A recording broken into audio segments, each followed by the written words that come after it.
नमस्कार। मैं संजीव कुमार। आज अमीरी की चाबी आपके हाथ में, इसके सार संक्षेप का तीसरा और अंतिम भाग आपके समक्ष प्रस्तुत करने का प्रयास कर रहा हूँ।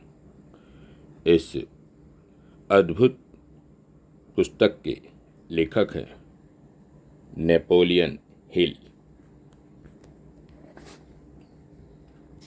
ज़्यादातर लोग जिंदगी भर बड़े अवसरों की तलाश करते रहते हैं। वे इंतज़ार करते हैं कि अवसर अपने आप उनके सामने आ जाएंगे। वे अपनी ज़रूरतों को पूरा करने के लिए किस्मत पर निर्भर रहते हैं। वे कभी अपने लक्ष्य तक नहीं पहुंच पाते हैं, क्योंकि उनका कोई निश्चित लक्ष्य होता ही नहीं। क्योंकि उनके पास लक्ष्य ही नहीं है, इसलिए उनके पास 1 मील ज़्यादा आगे तक जाने की आदत की प्रेरणा ही नहीं होती। प्रेम अनमोल और असीम है। सचमुच महान व्यक्ति पूरी मानव जाति से प्रेम करता है। वह अच्छे बुरे दोनों तरह के लोगों से प्रेम करता है।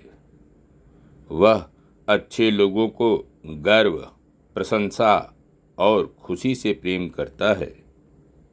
वह बुरे लोगों को करुणा और दुख से प्रेम करता है, क्योंकि वह जानता है कि लोगों के अच्छे बुरे दोनों तरह के गुण सिर्फ परिस्थितियों की देन होते हैं, जिन्हें वे अपनी अज्ञानतावश नियंत्रित नहीं कर पाते हैं। सिर्फ एक निश्चित प्रमुख लक्ष्य लिखित रूप से चुनना ही काफ़ी नहीं है। बड़े लक्ष्य को पाने के लिए लगातार प्रयास करना होता है, जिसका सबसे महत्वपूर्ण हिस्सा दूसरों के साथ लाभकारी संबंध बनाना है। पुरानी कहावत है, आप नमक के बजाय शहद से ज़्यादा मक्खियाँ पकड़ सकते हैं। यह कहावत उन लोगों को सचमुच याद रखना चाहिए जो अपने से ज़्यादा ज्ञानी लोगों से सीखना चाहते हैं या उनसे मदद लेना चाहते हैं। हर नौकरी ज़्यादा ऊंचे पद की शिक्षा होती है और ऐसा होना ही चाहिए। हर प्रोफेशनल व्यक्ति को 2 महत्वपूर्ण पारिश्रमिक मिलते हैं, पहला वेतन और दूसरा अनुभव। बहुधा अनुभव वेतन से अधिक मूल्यवान होता है। इमर्सन ने कहा था, हर व्यक्ति की कुंजी उसका विचार है। जोखिम के बिना आस्था निष्क्रिय होती है। हेलन केलर ने कहा है, निष्क्रिय आस्था में उतनी ही शक्ति होती है जितनी कि उस आँख में होती है जो देख तो सकती है लेकिन देखती नहीं है। आदत रस्सी की तरह होती है। हम हर दिन इसका एक धागा बुनते हैं और अंत में यह इतनी मजबूत हो जाती है कि हम इसे तोड़ नहीं सकते। होरेस मान। आदत में 10 हाथी का बल होता है।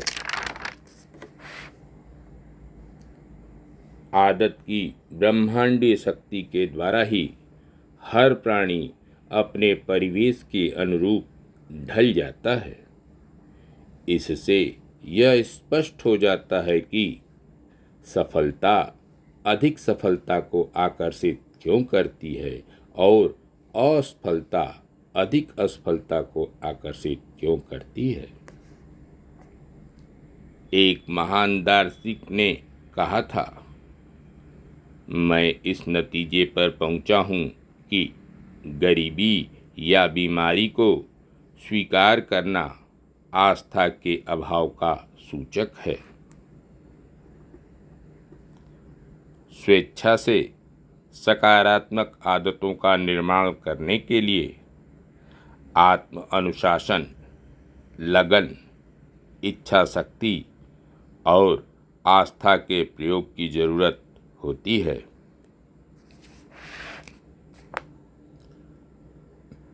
अगर व्यक्ति आत्म अनुशासन द्वारा जिंदगी का घुड़सवार बनने का विकल्प नहीं चुनता है तो निश्चित रूप से जिंदगी उसे घोड़ा बनाने के लिए मजबूर कर देगी। जिंदगी या तो व्यक्ति पर सवारी करती है या फिर व्यक्ति को अपने ऊपर सवारी करने देती है। जिंदगी चुपचाप खड़ी नहीं रहती है।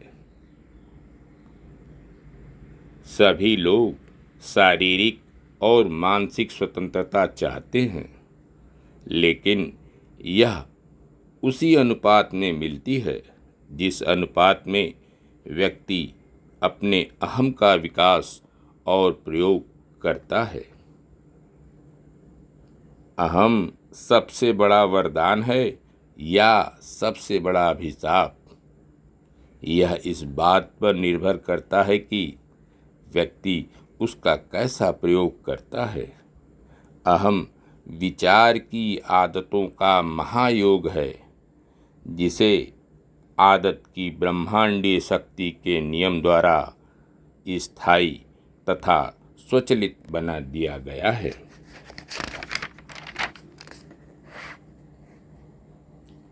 जो व्यक्ति अपने मस्तिष्क पर पूरा अधिकार पा लेता है, वह किसी भी चीज पर अधिकार पा सकता है, बशर्ते वह उसका हकदार हो।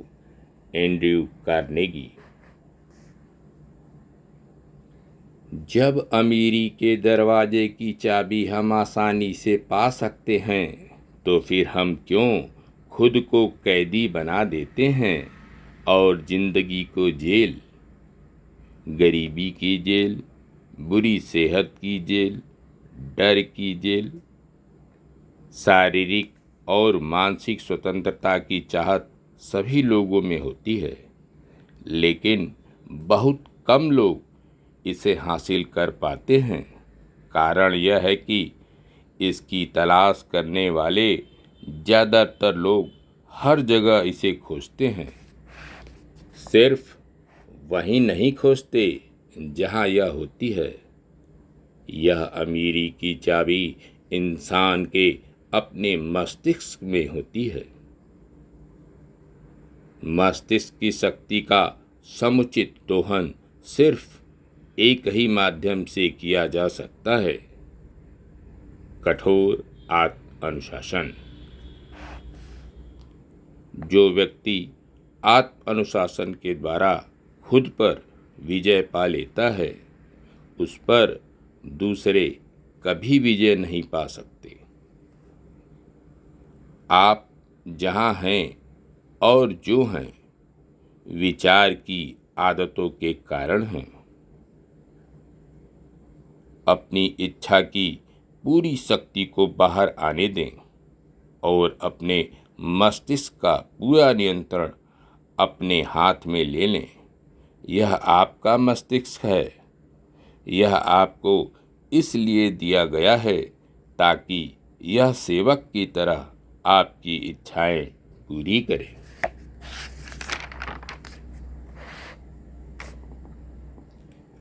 हम पाप पर चर्चा करते हैं, परंतु सबसे बड़ा पाप यह है कि हम परम बुद्धिमान ईश्वर में आस्था खो दें।